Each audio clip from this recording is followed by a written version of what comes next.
নমস্কার বন্ধুরা, AJP creation with রান্নাঘরে আপনাদের সকলকে স্বাগত জানিয়ে শুরু করছি আরও একটি নতুন পর্ব। আজ আরও একটি মজাদার নতুন ইন্টারেস্টিং রেসিপি নিয়ে হাজির হয়েছি আপনাদের সামনে। আজ আমি বানাবো গ্লাস পিঠের রেসিপি। চলুন তাহলে আর বেশি দেরি না করে রেসিপিটি শুরু করা যাক। আর রেসিপিটি শুরু করার আগে প্রত্যেকবারের মতো আপনাদের কাছে একটাই অনুরোধ, ভিডিওটা প্রথম থেকে শেষ পর্যন্ত দেখতে থাকুন। আর রেসিপিটি ভালো লাগলে অবশ্যই একটা লাইক করে দেবেন এবং চ্যানেলটিকে সাবস্ক্রাইব করার অনুরোধ রইল। গ্লাস পিঠে রেসিপিটি বানানোর জন্য আমি এখানে 250 থেকে 300 গ্রামের মতো সুজি নিয়ে নিয়েছি।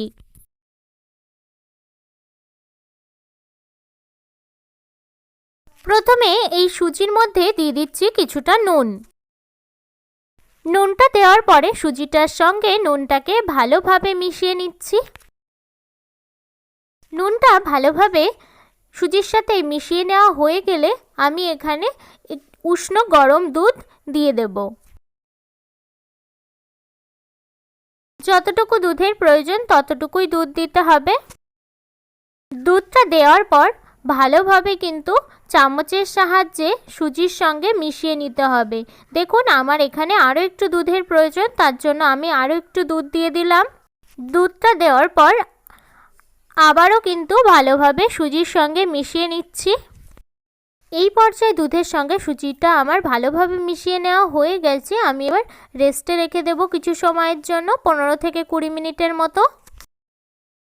সুজিটা রেস্টে রাখার মধ্যে আমি এখানে নারকেলের পুরটা বানিয়ে নেব। এর জন্য কড়াই আগে থেকে গরম হতে বসিয়ে দিয়েছিলাম আর আমি এখানে কয়েকটা নারকেল কুড়িয়ে রেখেছি। এই পর্যায়ে কড়াইটা আমার গরম হয়ে গেছে, আমি এবার কুড়িয়ে রাখা নারকেল কোড়াগুলো দিয়ে দেব।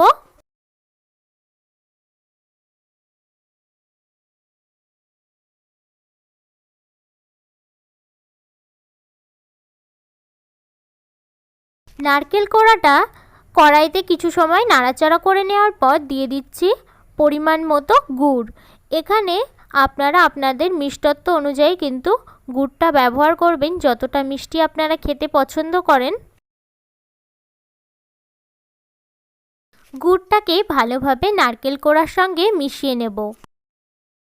এই পর্যায়ে সমস্ত গুড়টা আমার নারকেল কোড়ার সঙ্গে মিশিয়ে নেওয়া হয়ে গেছে। এই পর্যায়ে দেখুন নারকেলের পুরটা কিন্তু আমার রেডি হয়ে গেছে, বাইন্ডিংয়ের জন্য একদম রেডি। আমি এখানে নারকেলের পুরটা নামিয়ে নিয়েছি। নামিয়ে নিয়ে এবার 1-2 মিনিটের মতো একটু ঠান্ডা করে নেব। 1-2 মিনিট পর আবার ফিরে আসলাম।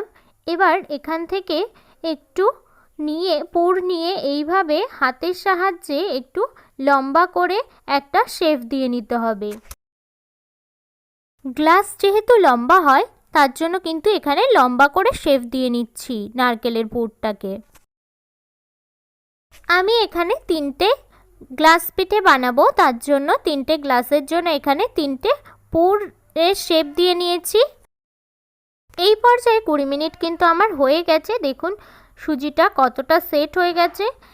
এখানে আমার আরও কিছুটা পরিমাণ দুধ লাগবে, তার জন্য আমি এখানে আরও একটু দুধ দিয়ে দিচ্ছি। এই পর্যায়ে সুজির ব্যাটারটা কিন্তু আমার রেডি হয়ে গেছে আর আমি এখানে 2টো গ্লাসে একটু সাদা তেল লাগিয়ে নিচ্ছি। তাহলে কিন্তু গ্লাস পিঠেটা তোলার সময় কোনো ঝামেলা হবে না।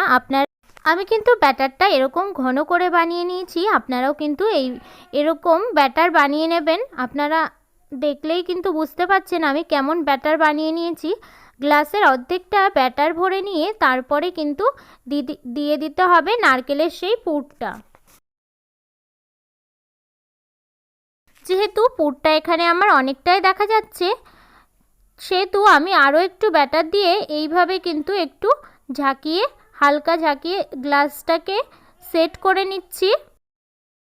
আর এখানে আমি একটা হাঁড়িতে জল বসিয়ে স্ট্যান্ড বসিয়ে দিয়েছিলাম, সেই স্ট্যান্ডের মধ্যে কিন্তু 2টো গ্লাসই আমি বসিয়ে দেব ভাপের জন্য। তারপর ঢাকা দিয়ে ভাপে বসিয়ে দেব।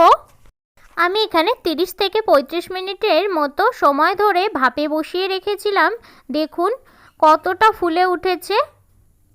এবার এই গ্লাস দুটোকে আমি নামিয়ে নিয়েছি আর ঠান্ডা হতে দেব।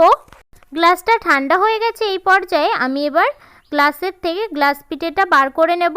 এবার গ্লাস পিঠেটা কেটে নেব ছুরির সাহায্যে।